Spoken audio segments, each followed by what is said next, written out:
พุทธัสสะนะโมตัสสะภะคะวะโตอะระหะโตสัมมาสัมพุทธัสสะนะโมตัสสะภะคะวะโตอะระหะโตสัมมาสัมพุทธัสสะพุทธังธัมมังสังฆังกุณุตรังอุปัชฌายังนัมมาสามิ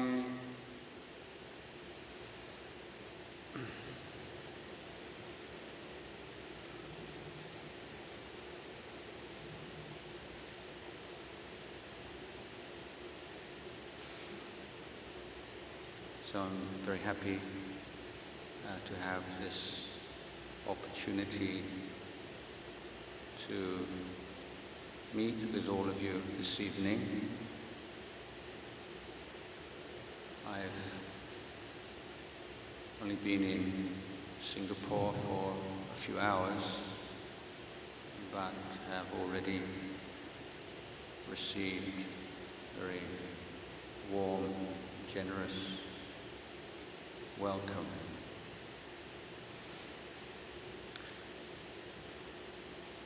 Hospitality is a virtue that is perhaps not given the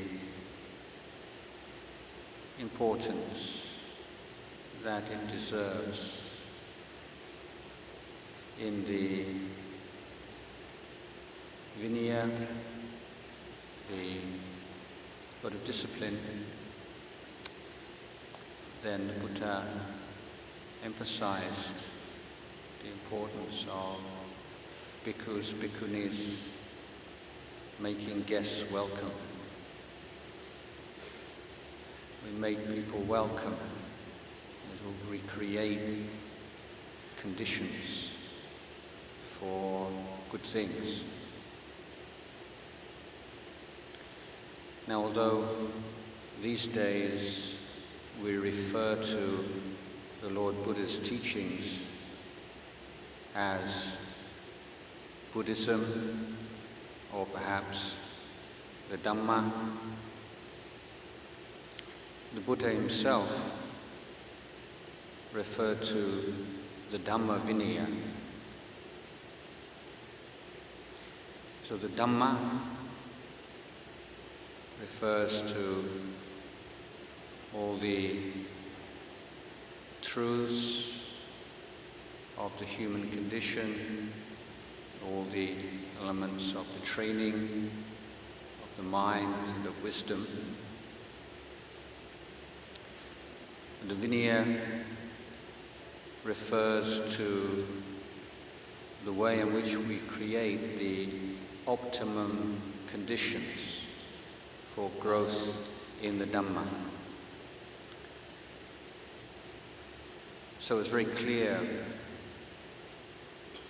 that the Buddha recognized that the teachings that he was sharing with the world involved a training and education of all elements of our life, both inner and outer, and that there was an organic relationship between the inner and the outer. So one of the misrepresentations of Buddhism, particularly in the Western world, has been that Buddhism is overly concerned with the individual and the individual's spiritual development, and is lacking in teachings concerning the social dimension of life as a human being in the world. This view has no grounding, no basis at all in the words of the Buddha recorded in the Pali Canon.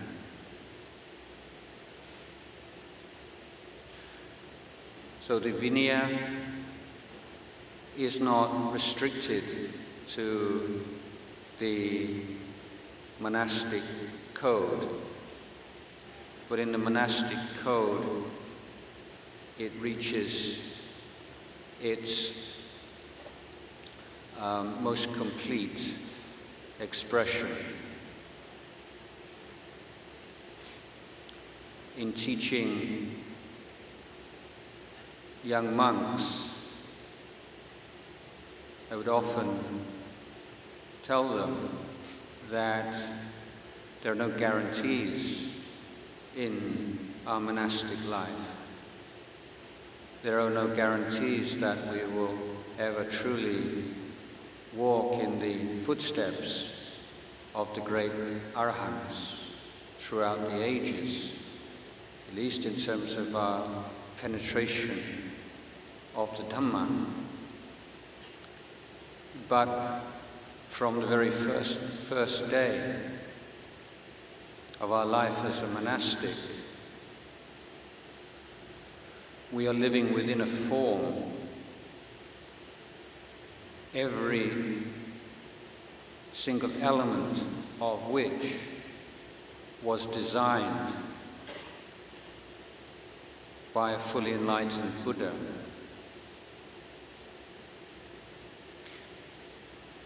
So in practicing meditation, many young monastics can feel overwhelmed or feel guilty, perhaps, that while they are still struggling with hindrances and the same problems that they faced as a lay meditator, lay Buddhists are offering them alms and bowing to them and showing them great respect.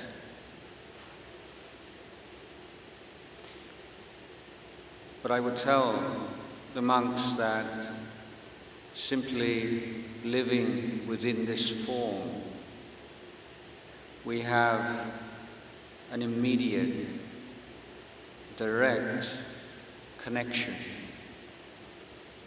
with the Lord Buddha,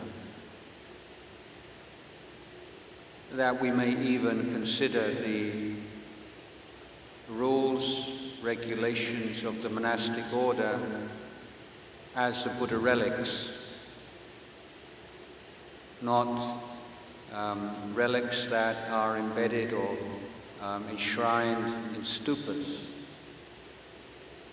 but these are living expressions of the Buddha's wisdom and genius, and they govern and guide every step we take, every movement we make as monastic.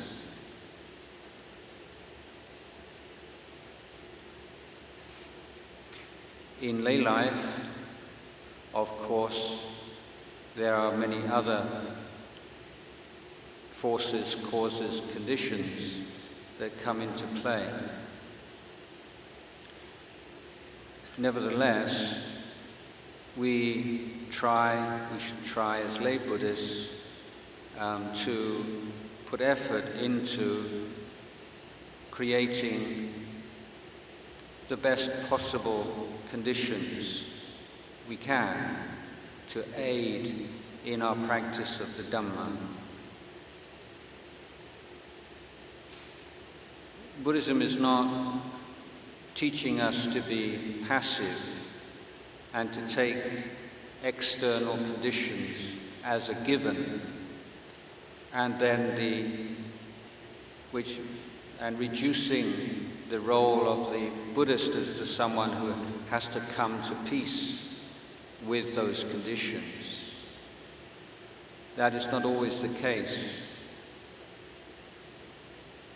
because we are not only conditioned by the society in which we live, but we are conditioning it.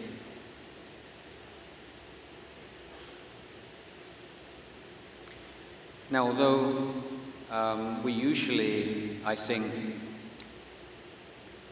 reflect on the way that our meditation practice affects our life in the world, or at least I hope we are doing that. At the same time, we should reflect also on the ways in which our actions affect our mind. So this is one of the main areas of study, investigation for us as practicing Buddhists, the relationship between body and mind, how body conditions the mind, how the mind conditions the body, how our actions and behavior condition the environment in which we live, the way that our environment conditions our thoughts and feelings. For lay Buddhists, the Buddha would generally articulate this training in terms of three areas, three elements, that of dana, that of sila, and that of bhavana, or cultivation. And at another famous occasion, the Buddha summarized the teachings, or tried to communicate the essence of the teachings with a simile. So just as every single drop of water in every ocean throughout the world has a single taste of salt, so every teaching of the Buddha has the taste of liberation. So this is one criteria. This is one way we can examine teachings, decide whether or not they are authentic teachings of the Lord Buddha, the extent to which they promote liberation. So giving is a teaching, a practice of liberation. And the liberation that we can experience through giving is the liberation from selfishness, from possessiveness, from this neurotic grasping at the material world as this is mine, leave it alone, it's mine. That grasping onto the material world, that attachment, that possessiveness, look at what that does to the mind, how it makes the mind narrow and rigid, how it makes the mind poor. So this is one of the ironies of the unenlightened condition, that at grasping at wealth, our mind becomes progressively poorer. The poverty-stricken mind surrounded by riches. Because, as we know, however much we can acquire and hold on to, it can never be enough. So when we give, if we give with right view and give in the way recommended by the Buddha, then the amount that we give is not particularly important. It's the intention with which we give. We can't quantify merit. We can't say we give $1,000 and we get 1,000 units of merit. We give $10,000, we get 10,000 units of merit. That's a basic category error. It's a fallacious way of looking at our life in the world.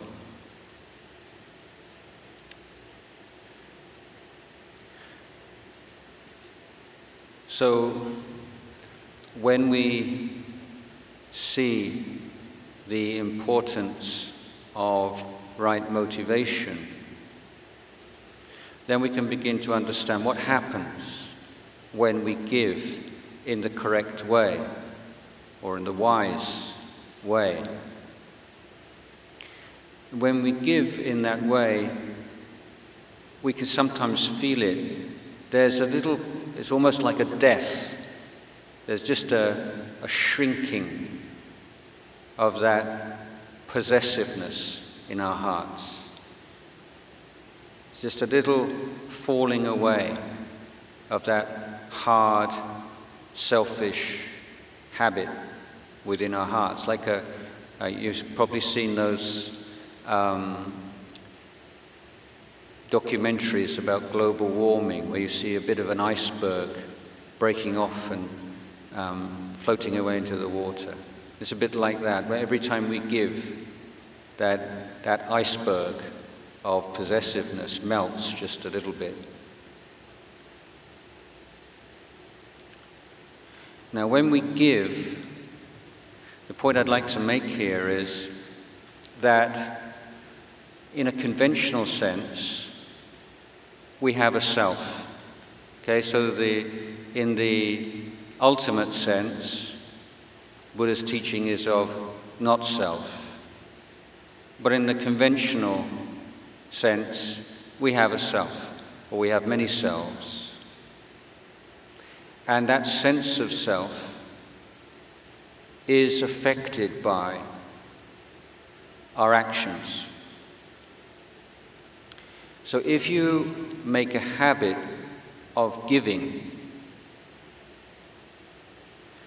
you begin to experience yourself in a new way.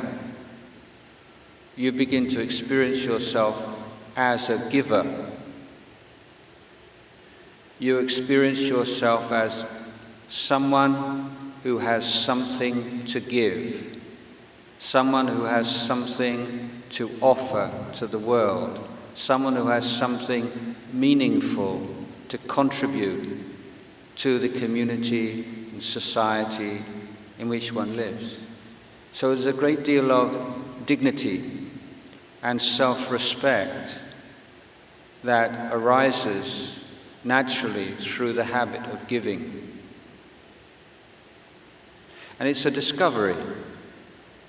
What we discover is when we give with a pure heart, with no expectation of reward, it feels really good.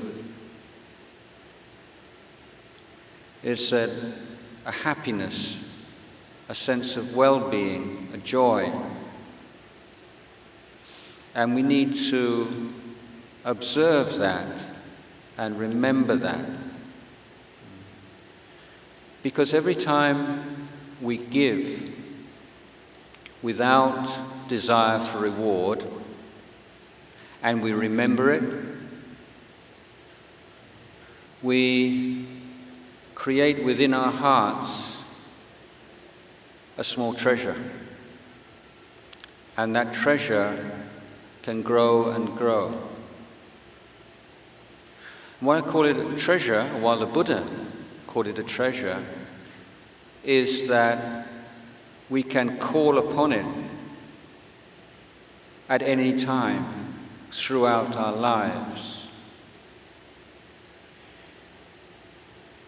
Now, let us compare that with on the occasions where all of us, I'm sure, have given with desire for some kind of reward.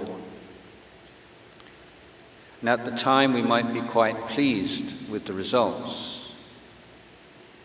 But after that pleasure has passed away, time passes.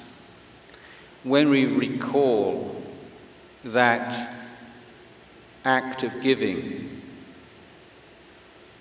we feel unmoved. We don't feel anything in particular. Now the memory is the emotions evoked by that memory, if they do arise. Other kind of emotions arise when we remember some kind of transaction.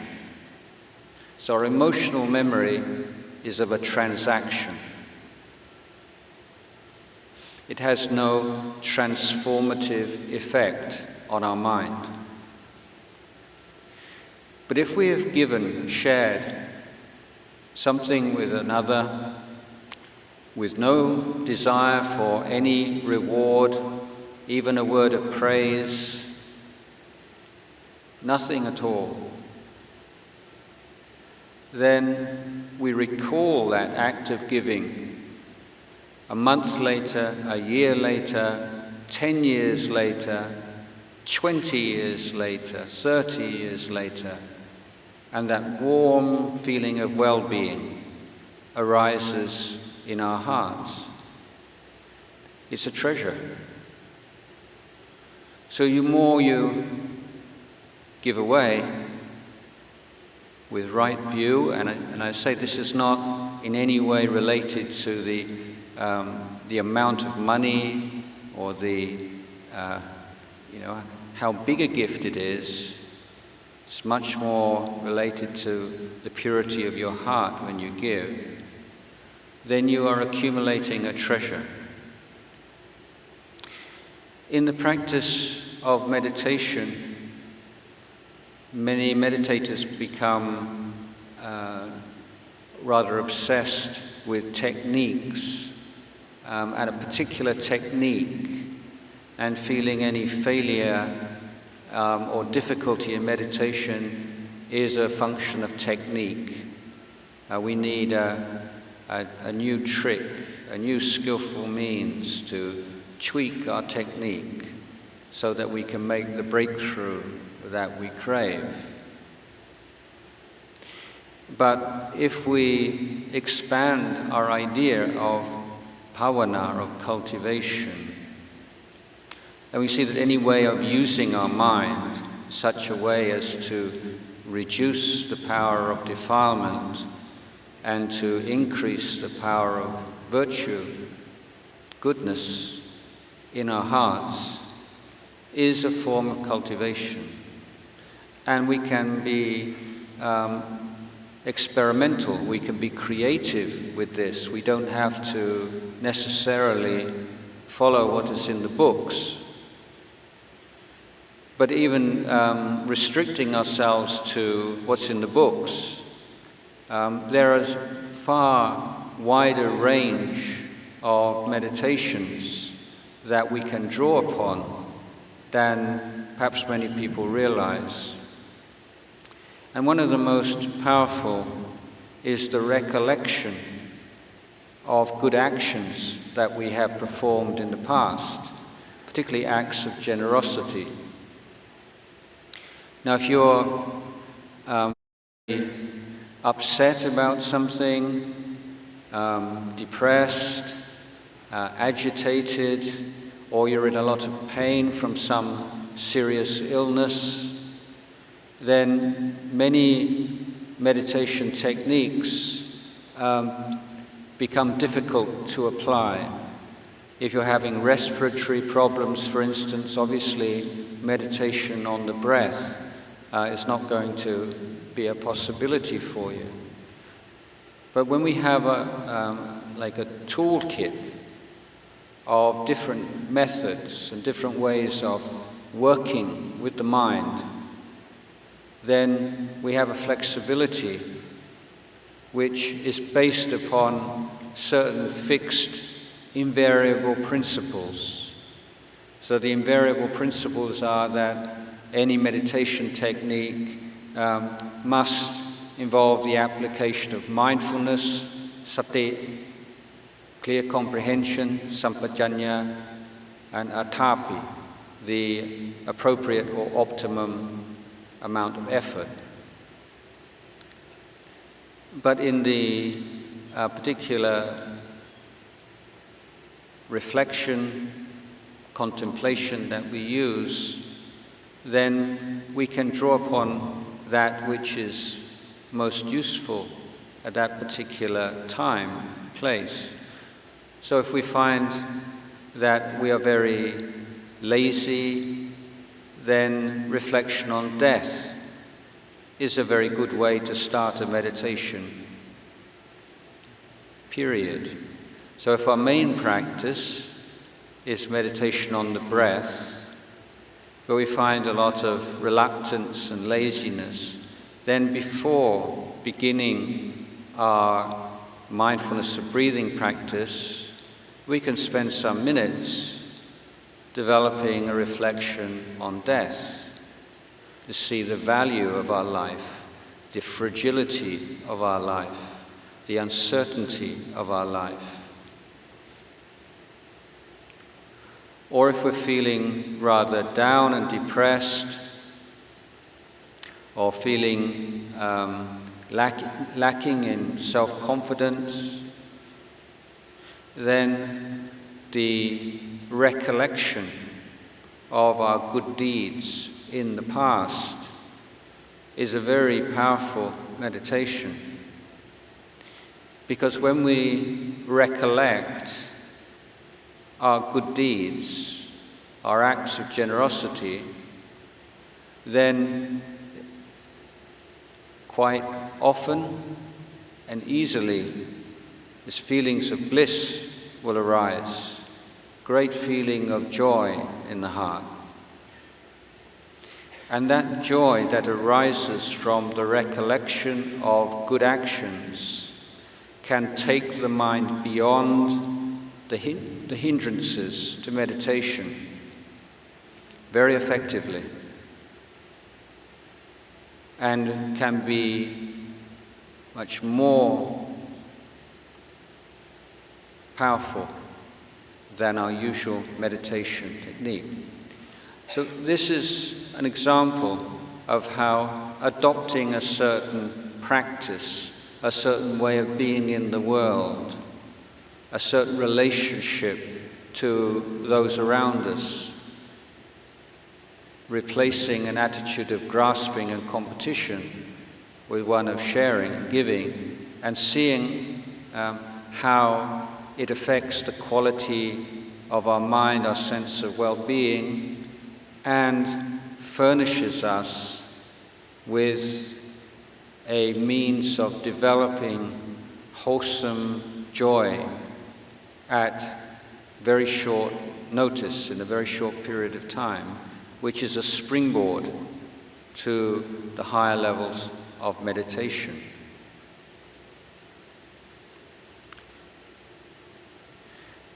Keeping precepts is also a practice of liberation.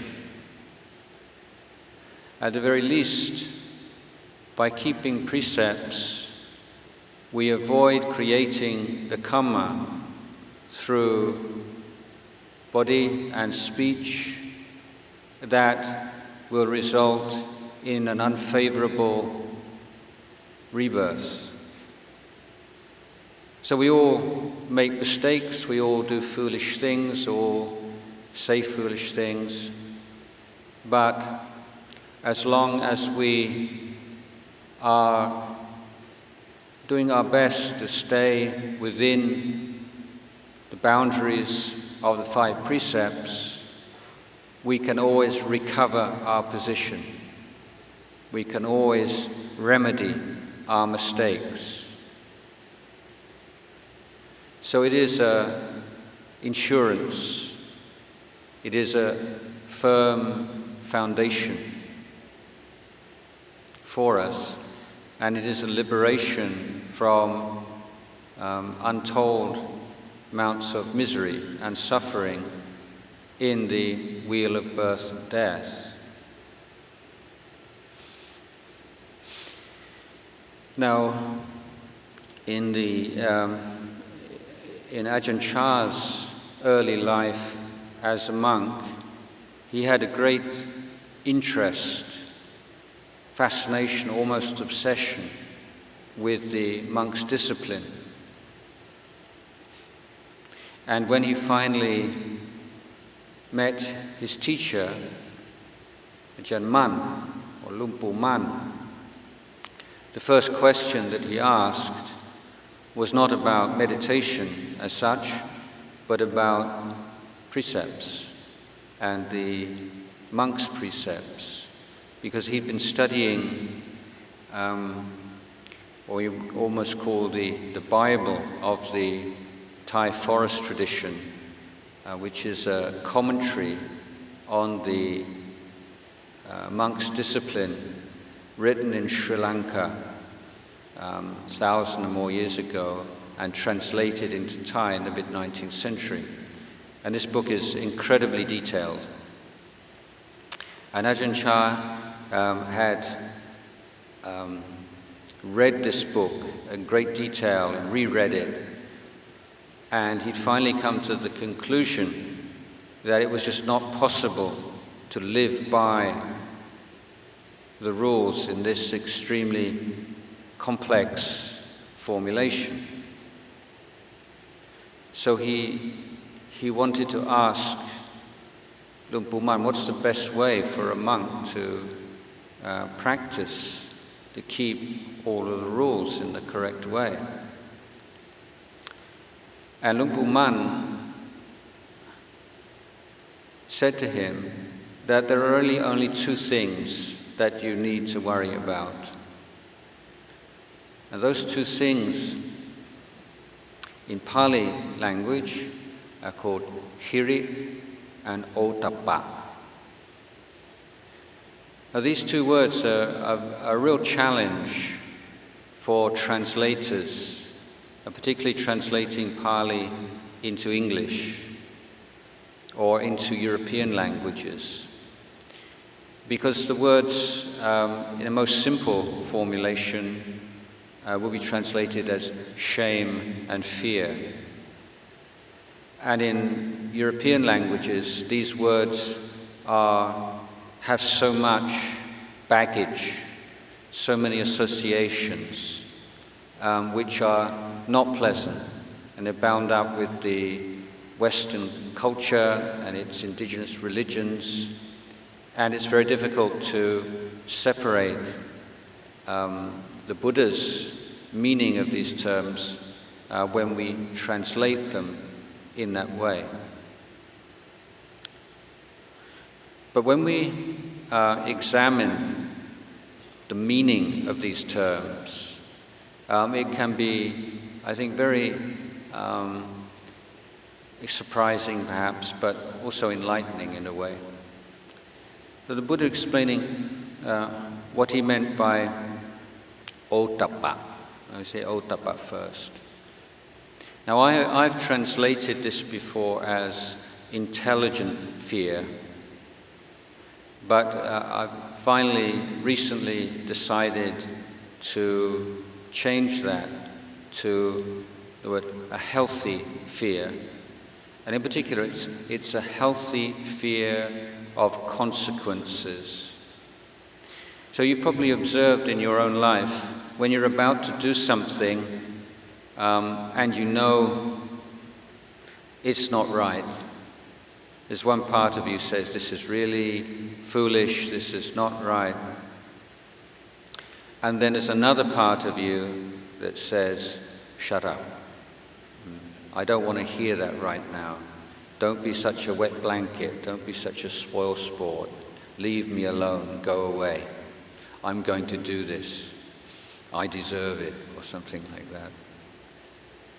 So that override mechanism, which is where you have that initial prick of conscience, and then it's overridden by this sense of be quiet, go away, I don't want to hear this right now.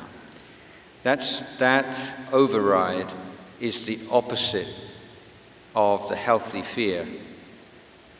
It's an unhealthy lack of fear.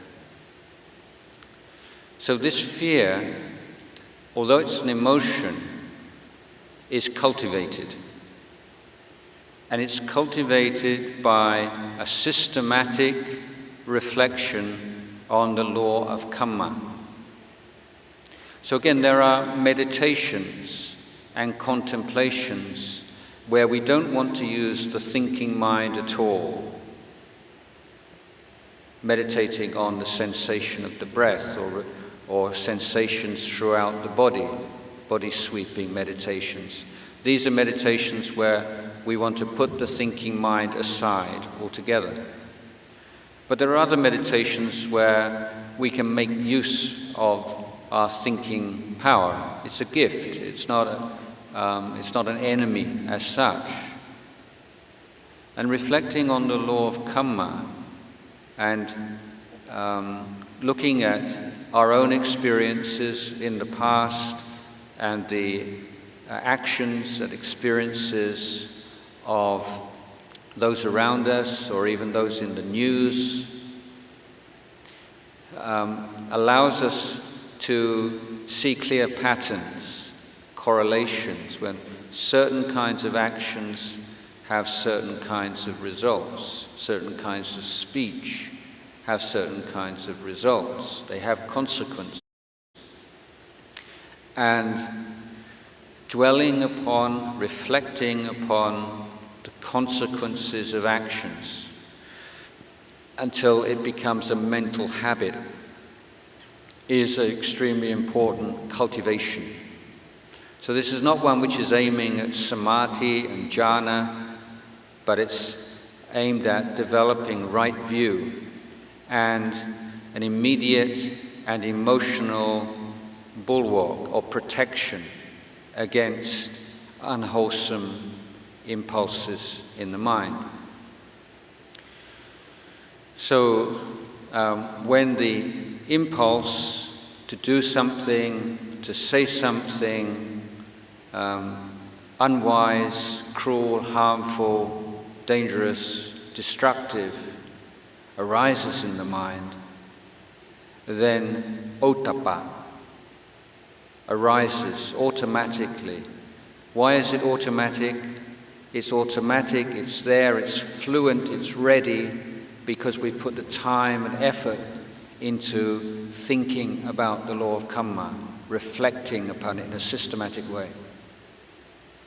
And then the fear of consequences arises, and it's just not worth it. We stand back from this desire, I want this, I want it so much, I've got to have it right now. And ottappa says it's not worth it. It's going to cause suffering for yourself, it's going to cause suffering for others. It's going to have consequences in the short term and the long term. It's a betrayal of your principles. Then it's going to lead to all kinds of problems in the future. So you refrain.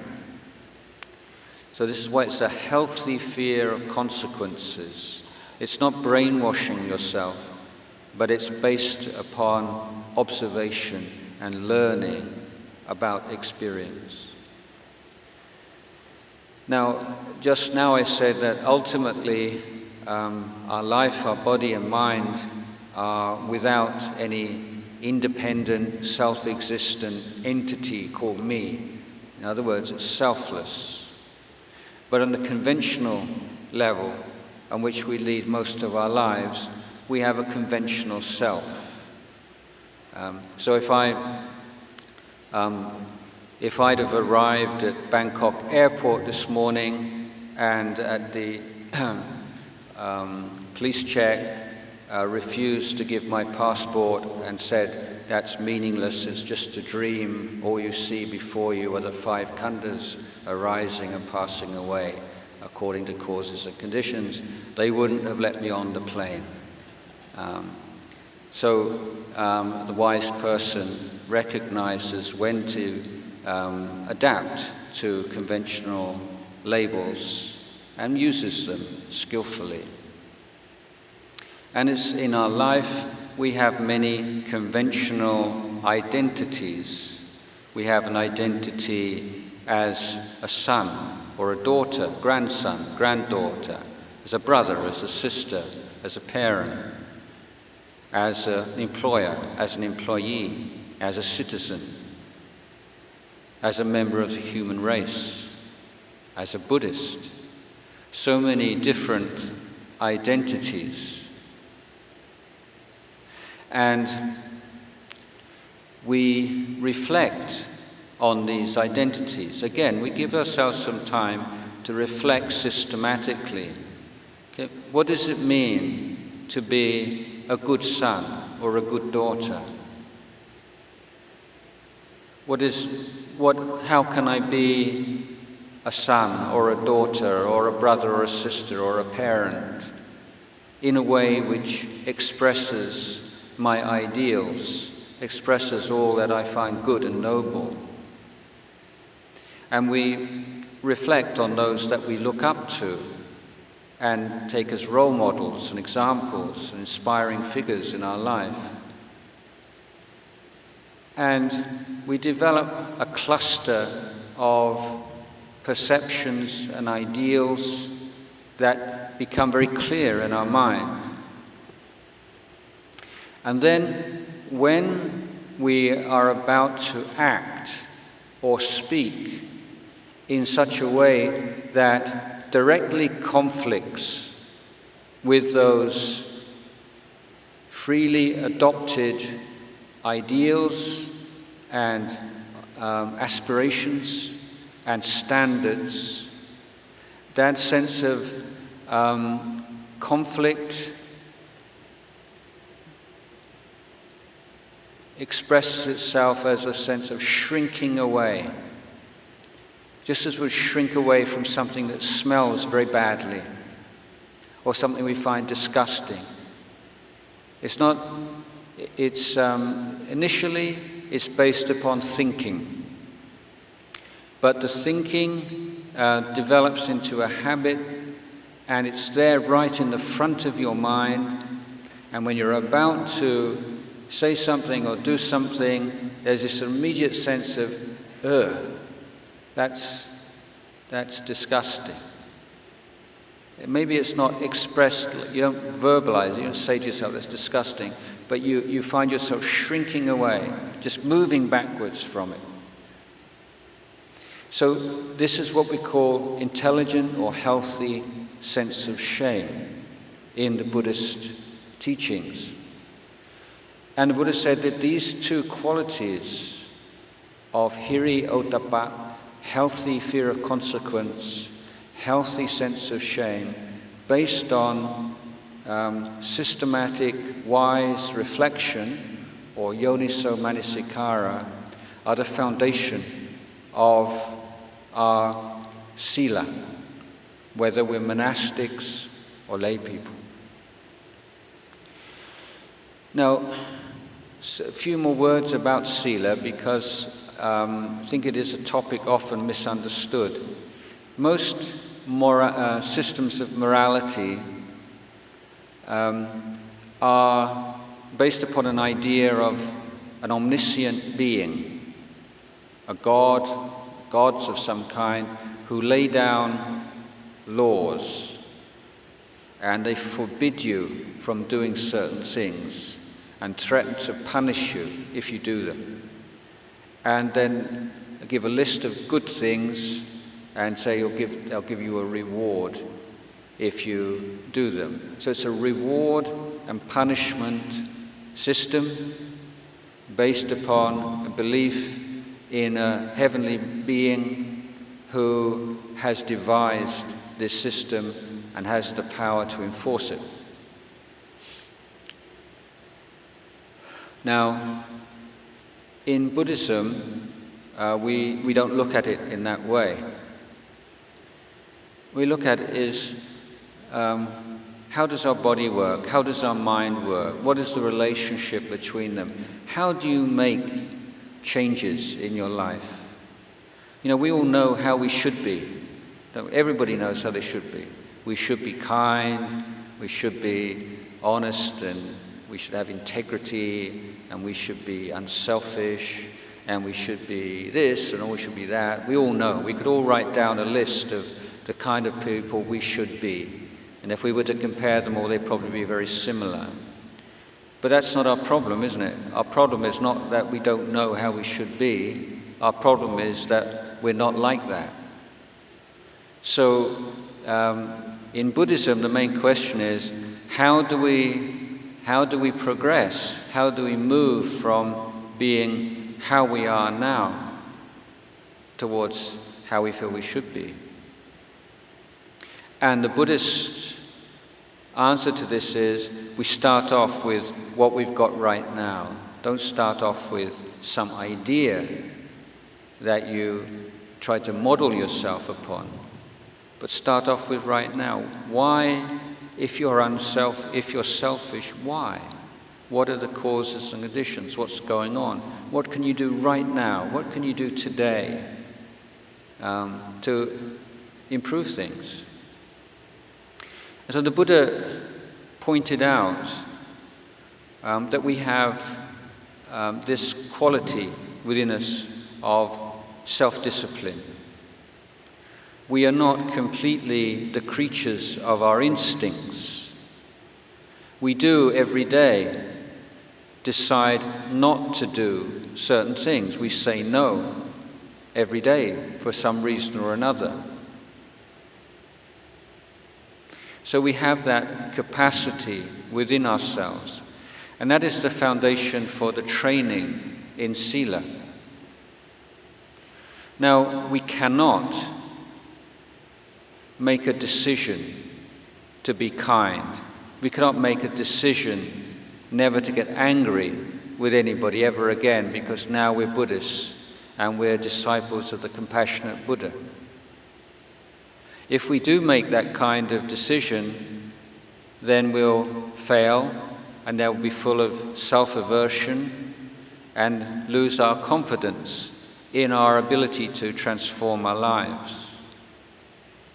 But that's based on basic misunderstanding of the way our bodies and minds work. So what we can do, and this is not at all idealistic, it's completely practical, we can individually or as a group, as a family, say, look, my mind is full of impurities. You know, I get angry, I get jealous, I get greedy, I get selfish, and I'm working on those things. It's a long-term project. I'm trying my best. But right now, I promise you that no matter how angry I get with you, how irritated, how if I lose my temper, I will never hurt you. I will never hurt you physically. I will never abuse you verbally. And that is, the Buddha said, that is the greatest gift that you can give to the people around you. He called it Mahadana. So it's not just ordinary dana, it's great dana, it's Mahadana, because what we need more than anything else, what we all want more than anything else, is to feel safe. And when you take that first precept, you are giving the gift of safety and that freedom from fear to all around you. And that's the most beautiful gift. And you're not only liberating yourself from that compulsion to act upon those angry and cruel impulses, but you're giving all those around you the liberation from fear. It's a beautiful thing that we can all give immediately, right now, today, no matter how spiritually developed we are or undeveloped. We can all just make a decision. Even if I feel angry, I'm not going to hurt anybody. So this is the power of sila. We use our ability, our inherent, our human gift of refraining from actions that we feel are wrong or inappropriate. Now, when we act in a certain way, again and again and again, it develops a habit. It becomes easier and easier and easier. So just as if you lose your temper with somebody once, then second time is easier, third time is even easier, and before long it just becomes your habitual response to certain stimuli, certain situations. You can create a counter habit of not expressing that. It's as simple as that. It's nothing mystical, it's nothing incredible. It's just very basic common sense that even the most violent and cruel person is merely following a habit. There's not some inherent quality of cruelty. It's just someone who has acted cruelty, spoken cruelly, again and again and again, perhaps not only in this life, but in past lives. So it's not a matter of denying some inner essence. It's a matter of very patiently creating the habit of not acting in that way. And if every time the impulse to act or speak violently or cruelly is not acted upon, then it's starved of its fuel. And so it's like a muscle. If you have a muscle and you don't use that muscle, you're laid up in bed with some illness, that muscle, through lack of use, will atrophy. And the habit of acting badly in whatever way atrophies simply by not acting upon the impulse. Something else happens. When you have that precept not to hurt very much in the forefront of your mind, then when the impulse to hurt arises, that counter-impulse not to hurt pops up. And at that moment, you wake up. That's a moment of awakening, a moment of liberation, a moment of when we are liberated, freed from that blind, unconscious habit. And look what happens. Observe what happens at that moment that you wake up. Not only do you wake up, you're suddenly conscious of yourself, but you're conscious of your values. What's right? What's wrong? What's appropriate, inappropriate? All of those considerations become possible once you've waken up in the midst of action. And you wake up in the midst of action, you become mindful in daily life by your recollection or your mindfulness of precept.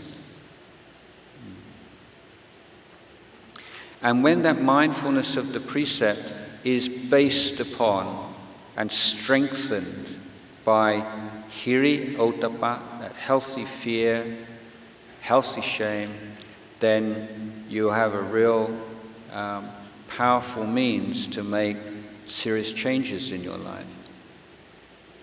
But that practice on the physical level, a level of conduct, cannot be cannot be sustained without the simultaneous development of the mind. In particular, the cultivation of all those virtues that directly oppose the unwholesome impulse. So in this case, mindfulness plays a major role, of course, in the practice of reducing, eliminating anger. Before we get really angry or we lose our temper, there is always some warning. Physical change takes place on a low level, some feeling of tension in certain part of the body, some tensing up. Now, if you're observant and you tune into that and you're present enough, then as you get those first physical manifestation, before there's any thought in the mind, you can let go very, very easily, because it's still a very weak expression. So mindfulness of the body gives us a very effective early warning system.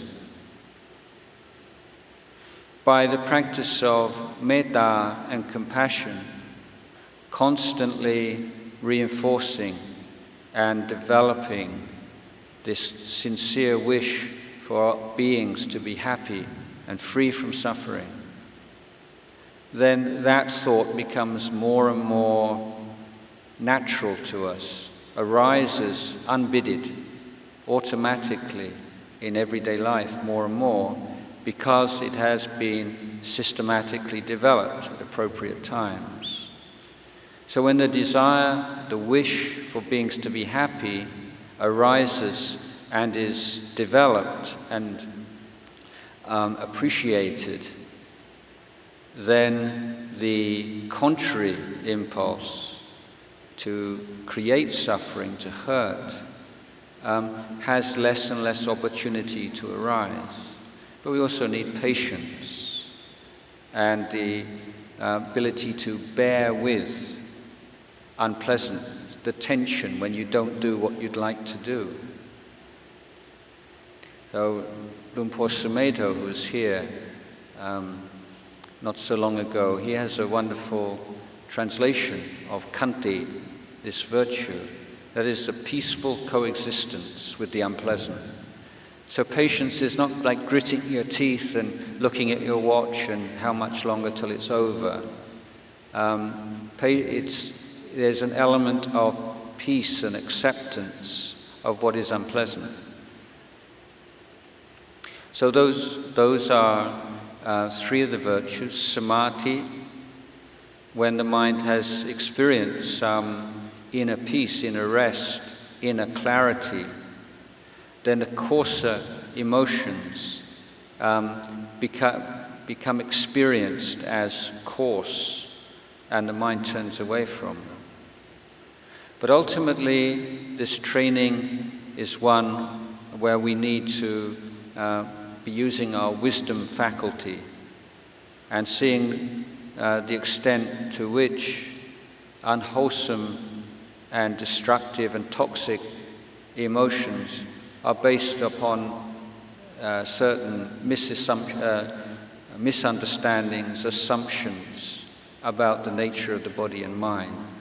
So when the mind is more calm, focused, we turn the light onto the mind itself and begin to see the arising and passing away of all the elements of our life which we formerly assumed were properties of something we call me. And we begin to see that whereas in the world of common sense, before you can have something which is owned, a property, you have to have an owner. So the owner comes first, and then the sense of something being owned comes second. But in meditation, what we can observe is that at the moment a phenomena arises in the mind, at that moment there is no owner, there is no sense of ownership, and that the sense of being the owner of the body and the mind is something that arises afterwards. It's something we create. And in the Pali language they have these words, me-making, mine-making.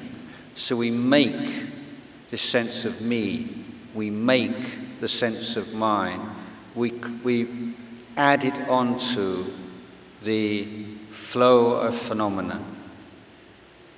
And so in practice, ultimately, we're learning how not to make.